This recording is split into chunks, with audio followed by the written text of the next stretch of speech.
그 계산에 하나님을 여러분 제외시켜 놓고 여러분 결정을 한 것입니다.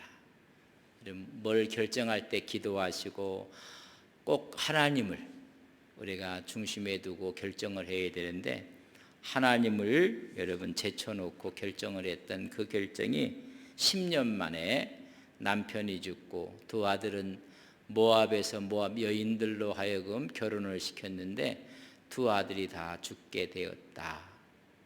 근 10년 되었을 때 나오미가 이제는 내 고향으로 돌아가야 되겠다는 마음의 결단을 하고 하나님께서 그리 하셨다는 생각을 하게 되며 고향으로 가려고 합니다. 그때 두 자부들이 다 따라 나왔을 때 오르바는 선택을 모압 신에게로 돌아갔고, 룻은 마지막까지 어머니의 하나님이 나의 하나님이, 어머니의 백성이 나의 백성이고 어머니가 죽는 거 외에는 내가 어머니를 떠나지 않을 것입니다. 여러분 굳은 믿음의 선택 결단을 해요. 그래서 시어머니와 함께 10년 만에 여러분 고향으로 돌아오게 되는 것을 말씀을 드렸습니다. 얼마나 중요한가. 여러분 순간의 선택이 옛날에 금성 이야기할 때 10년을 좌우한다고 했어요. 여러분 순간의 선택이 평생을 좌우합니다. 아니 순간의 선택이 영혼을 좌우하는 거예요. 영원한 천국과 영원한 지옥. 여러분 순간이 영혼을 여러분 그런 결과에 선택을 하게 되는데, 선택이 잘못되어서 10년 만에 다 잃어버리고 말았습니다. 그래서 그는 온갖 시련을 겪어야 됐고 아픔과 고통을 감수해야 됐고 슬픔을 경험하게 되었습니다. 그래서 이제 돌아올 때 자기의 며느리였던 룻과 함께 돌아오게 됩니다. 그 돌아올 때 볼이 추수할 때라 그렇게 했습니다. 돌아온다는 소식이 여러분 베들레헴에 들려왔을 때 여러분 어떤 현상이 벌어졌을 것 같아요? 10년? 여러분 10년 전 엊그제 같아요. 여러분 올해가 2022년인데 2012년, 그래서 10년 됐는데 엊그제 같은데 10년이 휙 지나갔어요. 여러분 다 기억을 하고 있는 거예요. 베들레헴에 흉년이 와서 정말 부자였던 한 가족이 저 모압으로 내려갈 걸 알고 있어요. 아마 떠들썩하게 그는 부였고 부자였습니다. 두 아들을 데리고 자기 아내를 데리고 여러분 이민을 간 것을 알고 있어요. 그렇게 이민 갔던 그 가정이 나오미가 돌아온다는 소식을 베들레헴에서 듣게 된 것입니다. 여러분 이민 갔던 사람이 돌아온다고 떠들썩했습니다. 화제거리입니다. 잘 사는 사람이었고 근데 돌아온다고 하는데 초라하게 돌아온다 하더라. 금이 환향이 아니라 너무나 초라한 모습으로 돌아온다 하더라. 봤더니 남편도 잃었다고 하더라. 두 아들이 함께 나갔는데 두 아들도 다 죽었다 하더라. 근데 첫째 아들의 맏며느리와 함께 돌아온다고 하더라. 이 소문이 나기 시작한 것입니다. 여러분 오늘 19절 말씀을 읽었는데 19절에 이렇게 기록했어요. 이에 그 두 사람이 베들레헴까지 갔더라. 베들레헴에 이를 때에 온 성읍이 그들로 말미암아 떠들며 이르기를 이가 나오미냐 하는지라. 그렇게 큰 부잣집이었었는데 돌아오는 모습이 너무나 초라한 것입니다. 그리고 그의 얼굴이 너무나 초췌한 모습입니다. 여러분 이 나옴이라는 뜻은 기쁨, 환희 이런 뜻을 갖고 있는데 얼굴을 보니까 너무나 초췌해서 있어요. 그래서 네가 나옴이냐, 이 말은요 조소하는 말이고 조롱하는 말이고 오히려 냉소적인 이야기예요. 기쁨은 없고 슬픔이 가득해 있어요. 이 기쁨이라고 이야기했던 이 여인이 이 진짜 나오미인가? 20절에 나오미가 이야기를 합니다. 나오미가 그들에게 이르되 나를 나오미라 부르지 말고 나를 마라라 부르라. 이는 전능자가 나를 심히 괴롭게 하였음이니라. 내 이름 나오미라고 하지 말고 뭐라고 하라? 마라라고 하다. 마라는 쓰다는 말, 쓴맛. 내 인생의 단맛은 다 갔고 쓴맛으로 돌아왔다. 자기의 모습과 딱 어울리는 말이에요. 나는 괴롭다. 그리고 나는 쓴맛이다. 그래서 나를 나오미라 하지 말고 뭐라고 해라? 마라라 하라. 마라. 여러분, 출애굽한 백성들이 홍해를 건너서 물이 없어서 막 원망하고 불평할 때 물맛이 썼어요. 마라. 내 인생이 너무 쓰다. 나오미라고 하지 말고 마라라 하라. 여러분, 10년 만에 쓴맛을 보고 돌아온 나오미의 모습입니다. 한 가정의 이야기를 지금 하고 있는데 엘리멜렉의 가족이 모압으로 내려갔어요. 거기서 시련과 고통과 아픔을 경험해요. 남편이 죽고 두 아들이 죽고. 그래서 10년 만에 고향 땅에 하나님께서 공고하셔서 은혜를 베풀어 주시고 먹을 것이 있다는 소식을 듣게 돼서 귀환을 하게 되는 것입니다. 어찌 보면 한 가정의 일상적인 이야기입니다. 그러나 하나님의 눈으로 보면 이 가정의 불신앙입니다. 좀 어렵다고 해서 하나님께서 가장 귀하게 보는 땅을 버리고 간 거예요. 여러분, 아무리 어려워도 신앙의 자리에 서 있어야 됩니다. 신앙을 버리고 모압 땅으로 내려갔어요. 근데 하나님이 징계를 하신 것입니다. 그래서 오늘 보면 전능하신 하나님이 나를 치셨다, 나를 괴롭게 했다, 하나님 앞에 회개를 하게 되는 것입니다. 그래서 그 가정이 돌아와요. 돌아올 때 하나님께서 하시는 섭리와 역사가 무엇인지를 우리에게 말씀해 주고 있습니다. 악을 선유로 바꾸어서 은혜를 베풀어 주시는 하나님의 신비로운 섭리가 이 가정의 이야기를 통해서 하나님께서 말씀하시는 것입니다. 이제 완전히 쓴맛을 경험하고 괴로운 모습으로 돌아왔어요. 근데 이 가정에 하나님이 말할 수 없는 은혜를 부어주시고 하나님이 말할 수 없는 사랑으로 인도하는 모습을 봅니다. 그 쓴물이 어떻게 단물이 되게 하는지를 여러분 눕기에서 우리에게 보여주고 있어요. 혹시 인생이 나는 너무나 쓰다, 그런 분이 눕기를 잘 보시면 이 쓴맛을 어떻게 단맛으로 바꾸시는 것인가. 믿음의 선배들은 이런 쓴맛을 다 경험한 사람들. 창세기에 올라가 보면 요셉 같은 경우에는 형들로부터 미움을 받지요. 그리고 팔려가지요. 팔려가서 모함을 받지요. 종이 되고 감옥에 들어가고. 아예 이해할 수 없는 쓴맛이 너무 고통스러운 거예요. 근데 하나님께서 그를 통해서 하시고자 하시는 하나님의 섭리와 역사가 있다는 거예요. 내 인생이 왜 이렇게 어렵고 힘든가? 거기 하나님의 분명한 의미와 하나님의 은혜의 손길이 있다는 것을 우리는 아셔야 돼요. 나오미는 감미로운 이런 의미입니다. 근데 이 감미로운 것이 마라로 바뀌었어요. 그래서 나를 마라라 하라. 기쁨이 괴로움이 되고 쓴맛이 됐어요. 이런 쓴맛을 경험하는 그 순간부터 성숙한 신앙인의 모습이 보여지는 거예요. 여러분 어디 그런 얘기 하잖아요. 내려가서 바닥까지 내려가면 이제는 올라갈 길이 없어요. 오늘 나오미가 아주 바닥까지 내려가 버리고 말았어요.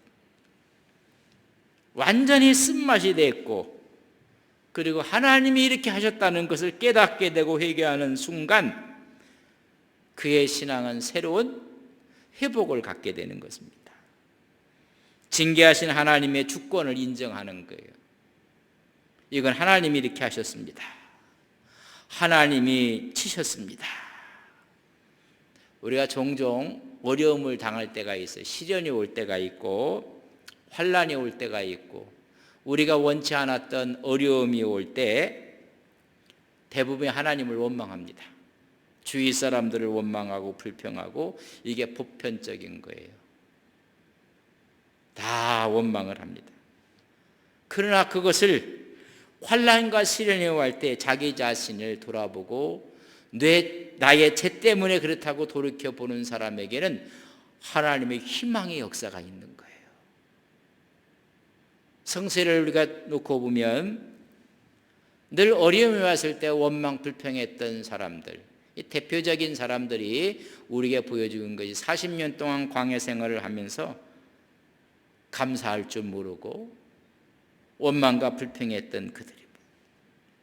그러나 하나님께서는 분명한 뜻이 있어서 환난과 시련이 있는데 그 시련을 자기 자신에게 적용하며 나의 잘못이 무엇인가, 내 죄가 무엇인가 자기를 되돌아보고 하나님을 마음속에 모시는 순간부터 여러분 회복의 기회가 오는 거예요. 하나님은 우리를 하고 연단도 하시고 여러분 시험도 주셔서 더 거룩하게 쓰시기 위해서 하나님께서 당금질을 하신다는 사실을 아셔야 돼요. 욥기 23장 10절에 보면 그러나 내가 가는 길을 그가 아시나니 그가 나를 단련하신 후에는 내가 순금같이 되어 나오리라.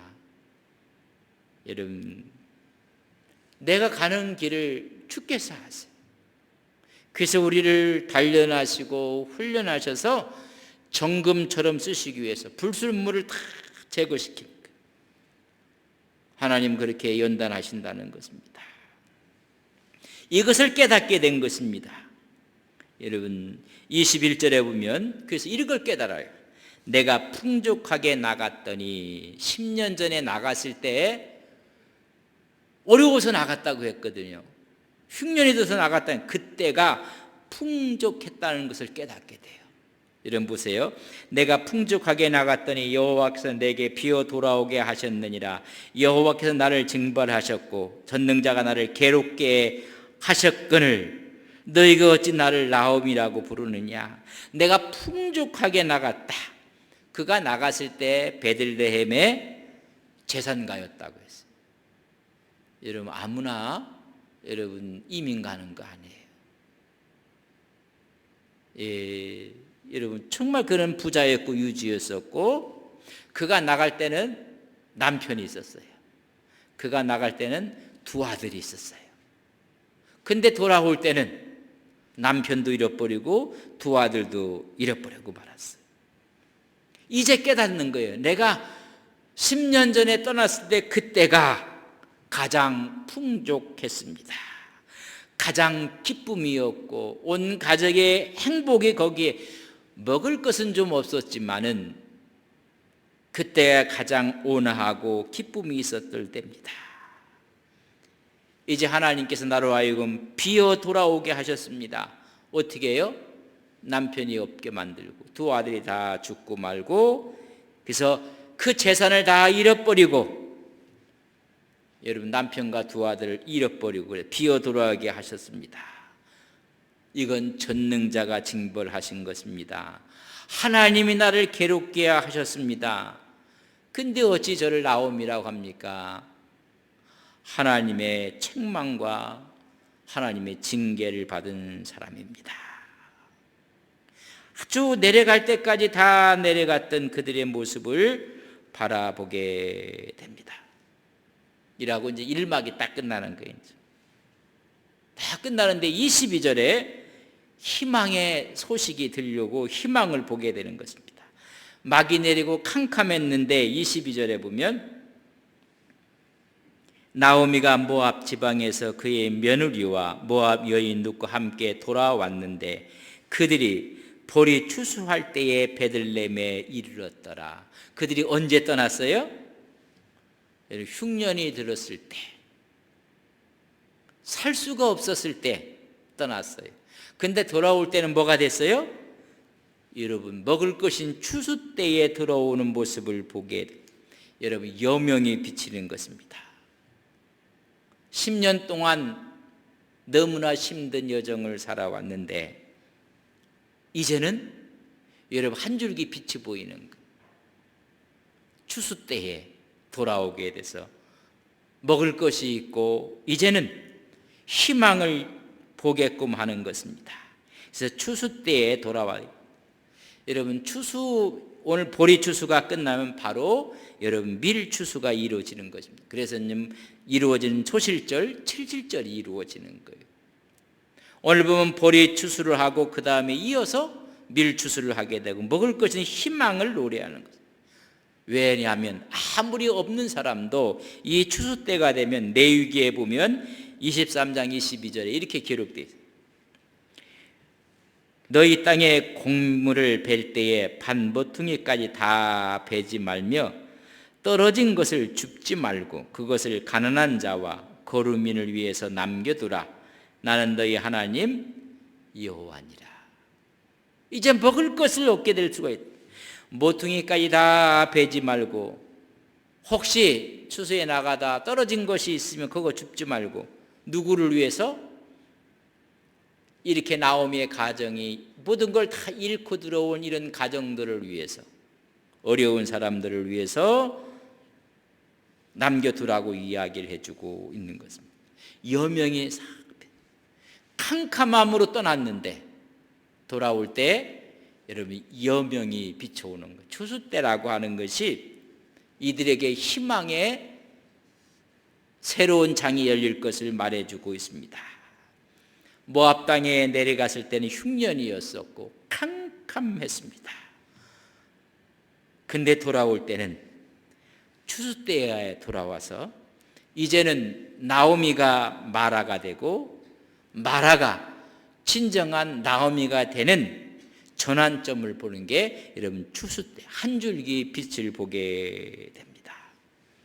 인생이 살면서 여러분 선택과 결정들을 정말 잘 하셔야 됩니다.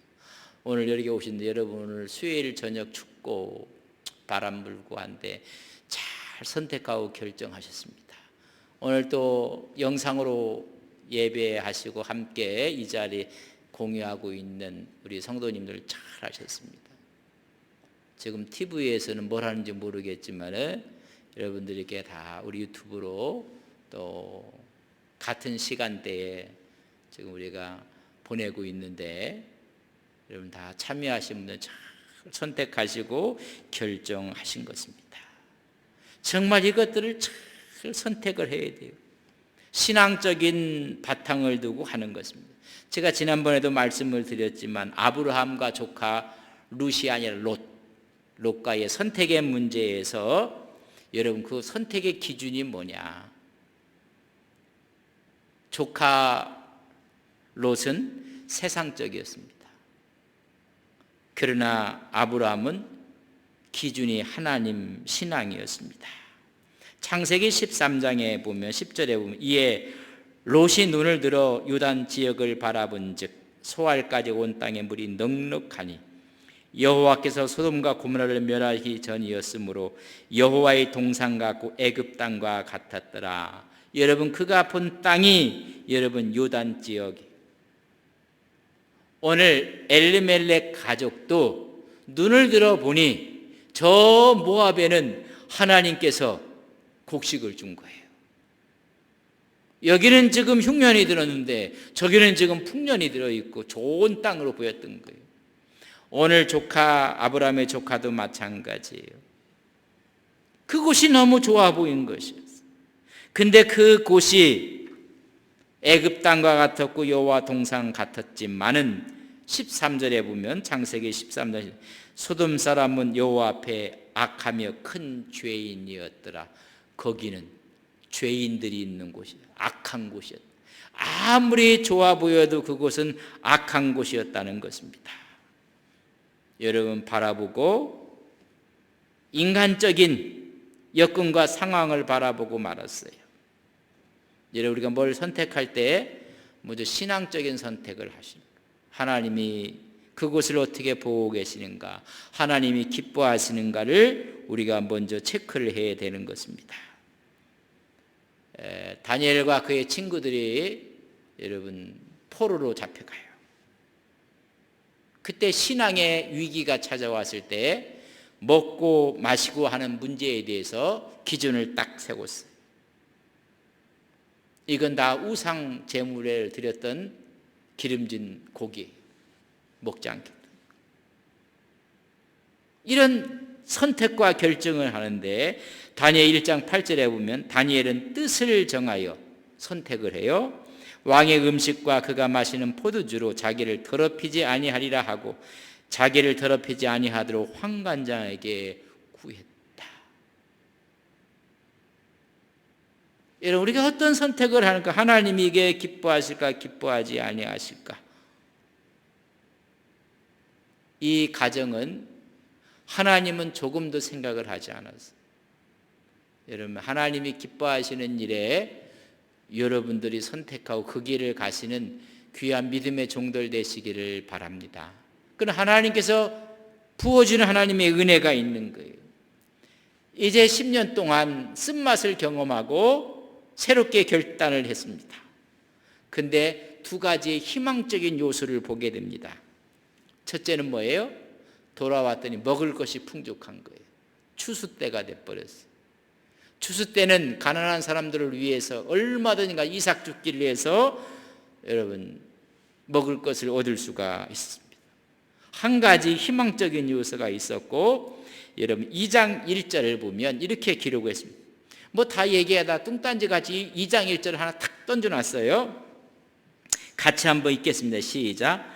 나오미의 남편 엘리멜렉의 친족으로 유력한 자가 있으니 그의 이름은, 한 사람을 탁 던져놨어요. 누가 있었다는 거예요? 보아스가 있었더라. 지금 추수 때 돌아왔고 이 친족 유력한 자, 여러분 부호라는 얘기예요. 돈이 많은 부자였던, 재력가였던, 그리고 그가 누구였다? 친족이라는 의미는 뭐냐면요, 기업을 물을 의무가 있는 사람이에요. 큰아들이 장가를 갔어요. 근데 큰아들이 죽었어요. 그럼 그 형수를 이렇게 책임을 묻고 기업을 물을 사람이 누구예요?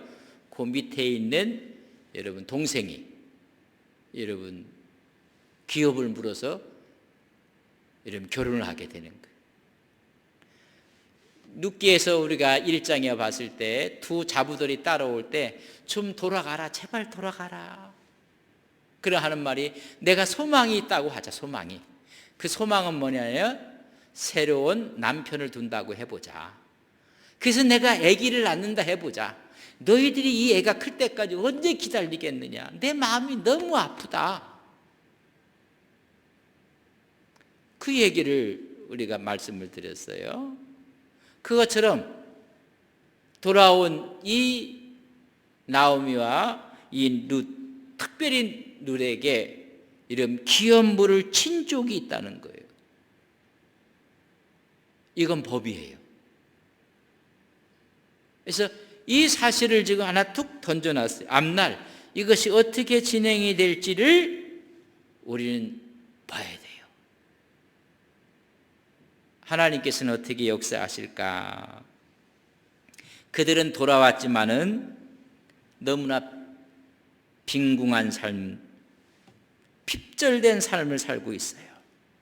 근데 후회하지 않아요. 불평하지 않아요. 추수 때에 왔고 너에게도 친족이 있다. 아주 부자가 있다. 그럼 그것도 하나의 희망적인 요소가 되는 거예요. 그걸 한 절을 딱 던져놓고 있어요. 그리고 할 수 있는 일을 최선을 다해서 이삭 죽기를 하는 모습을 봅니다. 그러니까 돌아올 때 호시절에 들어온 거예요. 추수 때에 돌아오게 되었습니다. 그래서 시므아에게 이야기를 합니다. 그 1절하고 2절은 아무 관계가 없어요. 그 1절에 이런 분이 있다는 것만 탁 말씀해 주고 있어요. 2절에 보니 모압 여인 룻이 나오미에게 이르되 원하건대 내가 밭으로 가서 내가 누구에게 은혜를 입으면 그를 따라서 이삭을 죽겠나이다 하니 나오미가 그에게 이르되 내 따라 갈지어다. 이삭을 죽겠다고 해요. 왜 이삭을 줘야 돼? 여러분, 먹을 것이 없어요. 그러니까 이삭을 주어서 식량을 하겠다는 것입니다. 여러분, 시어머니를 봉양하겠다는, 공경하겠다는 이 자부의 마음을 볼 수가 있습니다. 내가 밭에 나가서 그렇게 하겠다. 그리고 하는 말이 누구에게 은혜를 입으면 밭에 나간다고 해서 다 되는 건 아니었던 것 같아요. 여러분, 우리가 이것을 좀 이해를 하기 위해서 이 당시가 사사들이 치리하던 때였었어요. 사사들이. 그러니까 사사들은 하나님의 말씀을 지키지 않았다는 거예요. 그런데 하나님의 말씀을 지키지 않았기 때문에 은혜를 입어야 하나님 말씀이 되는 거예요. 여러분 잘 보세요. 이렇게 이삭을 죽겠다는 이야기는 이스라엘의 율법을 알고 있는 거예요. 그러면 하나님을 섬기면서 하나님의 말씀에 대한 이야기를 늘 했던 거예요. 레위기 19장을 보세요. 레위기 19장 9절과 10절에 보면 너희가 너희 땅에서 곡식을 거둘 때에, 지금 보리 추수 때예요. 거둘 때에 너는 반 모퉁이까지 다 거두지 말고 내 떨어진 이삭도 줍지 말라. 아예 싹 삐지 말라는 거예요. 남겨두라는 거예요. 10절에 보면 내 포도원의 열매를 다 따지 말며 내 포도원에 떨어진 열매도 줍지 말고 가난한 사람과 거류민을 위하여 버려두라. 나는 너희 하나님 여호와니라. 이게 하나님의 법입니다. 죽겠다는 거예요. 이삭을 죽으러 나가겠다고 이야기를 합니다. 그것도 시어머니의 이게 허락을 받기 위해서 요청을 하고 있습니다. 애틋한 마음과 희생적인 마음을 볼 수가 있습니다.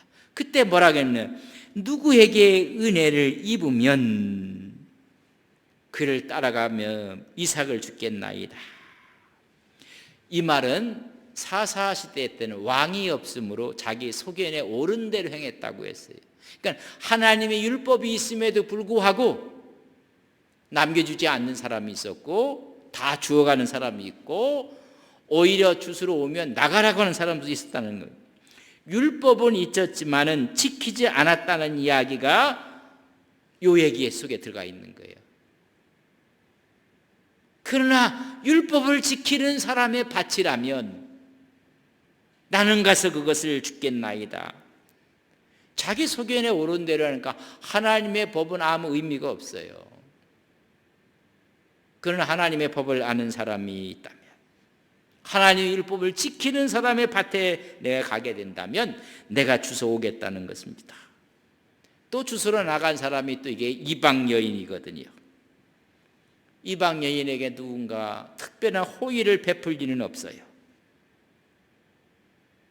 참으로 어렵고 쉽지 않은 일이에요. 그럼에도 불구하고 용기를 내서 밭에 가겠다는 것입니다. 여러분, 룻에게는 여기는 타향이에요. 시어머니 나오베에게는 고향일지 모르지만은 여러분 자기 며느리는 타향입니다. 그러나 밭으로 가겠다고 하는 이 말은 얼마나 절박했는가. 이렇게 있으면 먹을 것이 없어서 굶어 죽는 거예요. 그러니까 시어머니를 위해서 내가 가겠다고 이야기를 하게 됩니다.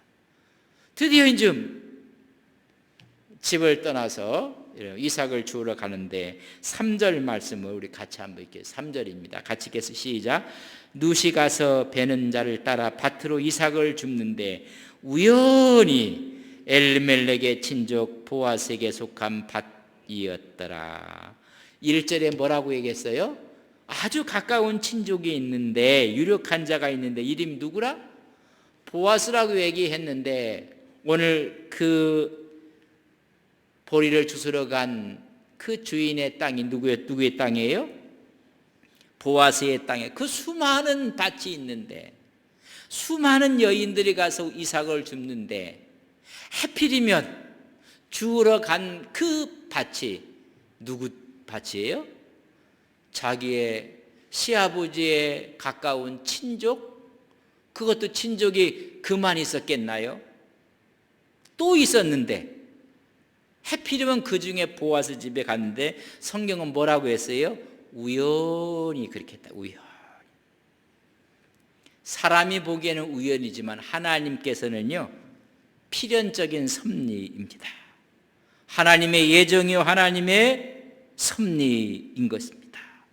하나님의 주도 면밀한 계획이었다는 것입니다. 여러분 우연히 여기 앉아 있는 것 같아요? 여러분 하나님의 섭리예요. 여러분 우연히 안동 땅에 살게 하시고 우연히 안동 서북에 교인 되게 하시고 아니에요.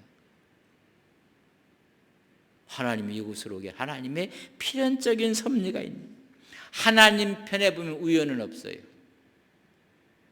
우리가 보기에는 다 우연이라고 하지만은 그렇지 않아요. 자기 상황 가운데서 최선을 다했을 때 하나님의 섭리 안에서 하나님의 역사하심이 이루어지는 것을 보는 거예요. 우리의 삶은 우연 같지만 하나님의 섭리예요. 제가 이 교회 와서 목회하는 것도 하나님의 섭리예요. 우연히 그렇게 됐다? 하나님의 특별한 섭리가 있어요.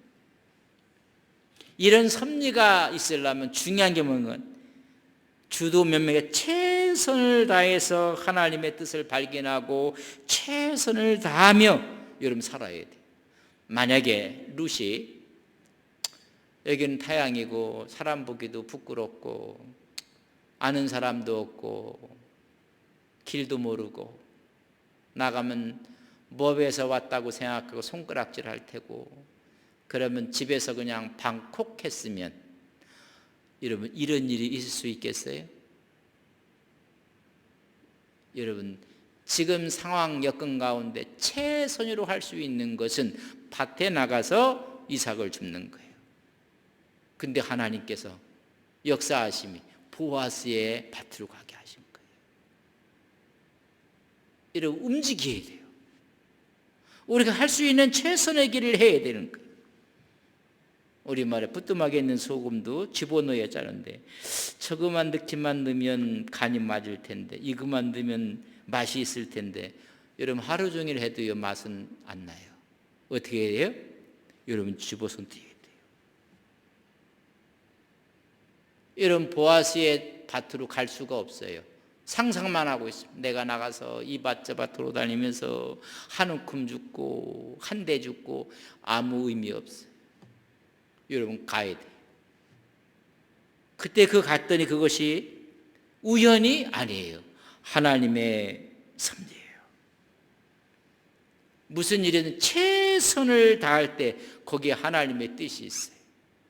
여러분 요셉 여러분 집에 있어서 최선을 다했던 사람이에요. 근데 그가 팔려가요? 보디발의 집에 가서도요 최선을 다했던 사람.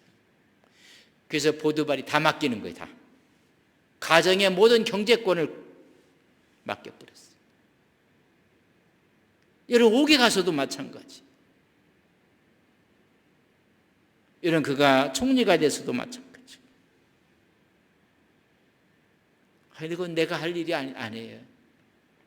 어떠한 상황과 여건 가운데서도 그 일이 우연히 된 일이 아니라 여기서 내가 최선을 다할 때 여러분 하나님의 섭리 역사가 있다는 것을 여러분 아셔야 돼요.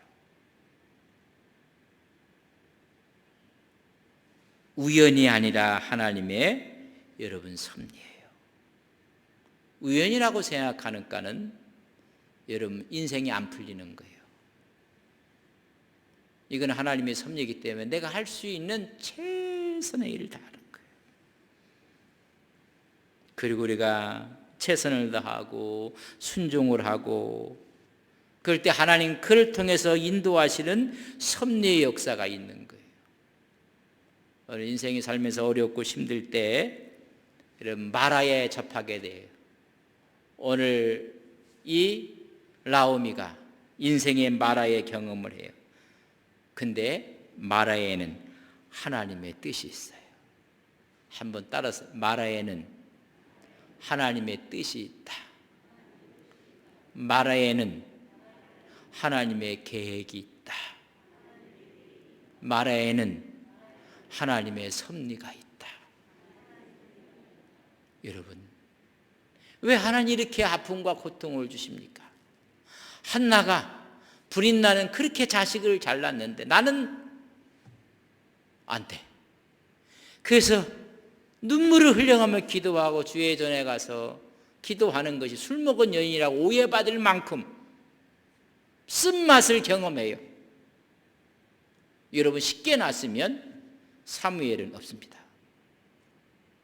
여러분, 쓴맛에는, 마라에는 하나님의 계획과 섭리와 뜻이 있어요. 잘 있는 모세를 왕자로 크면 될 텐데 여러분, 왜 광야로 쫓아내십니까? 그 마라에 하나님의 뜻이 있는 거예요. 요셉이 꿈을 꿨으면 쉽게 좀 만들지, 팔려가고 모함받고 종살이하게 하고. 여러분, 이 마라에는 하나님의 여러분 뜻이 있어요.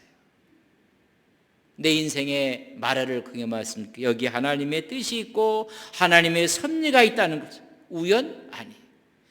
이것이 하나님의 섭리로 발전하기 위해서는 내가 할 수 있는 최선의 일을 한 거예요. 쓴 맛을 보고 있는 시어머니 앞에서 내가 할 수 있는 최선 일을 했을 때 하나님 그렇게 인도하시는 거예요. 네가 하는 믿음대로 될지어다. 우리가 하나님 앞에 할 때 하나님께서는 그걸 필형과 섭리로 인도하시는 하나님의 놀라운 역사가 있는 것을 믿습니다. 이것을 어떻게 하나님이 인도하셔서 여러분 예수님의 족보에 탁 올라가는 여인 룻의 이름이 나오는 거예요. 혹시 어렵고 힘듭니까? 아니에요. 거기에 하나님의 뜻이 있어요. 여러분, 기도하게 하시고 말씀 보게 하시고 엎드리게 하시고 하나님의 섭리와 하나님의 역사하심이 있는 거 우리를 믿습니다. 좋으신 아버지 하나님, 인생은 마라를 경험할 때가 종종 있습니다. 마라의 광야를 지나는 분도 있고 하나님 광야의 마라를 이제는 처음 초입에 발걸음을 띈 사람도 있고 마지막 부분에 와 있는 사람도 있습니다. 그러나 분명한 것은 마라에는 하나님의 뜻이 있습니다. 하나님의 섭리가 있습니다. 하나님의 계획이 있습니다. 그때 우리는 믿음으로 반응하게 해주시고 믿음으로 일어서게 해주셔서 하나님이 인도하시는 축복을 우리가 누리며 살아가는 하나님의 종들이 되게 하옵소서. 위헌은 없습니다. 하나님의 섭리요, 하나님의 인도하심이요, 하나님의 역사하신 것을 믿습니다. 우리 인생이 명품 신앙의 인생으로 쓴맛이 변하여 단맛이 되게 해주시고 마라가 새롭게 변하여 진정한 기쁨 나오미가 되게 하옵소서.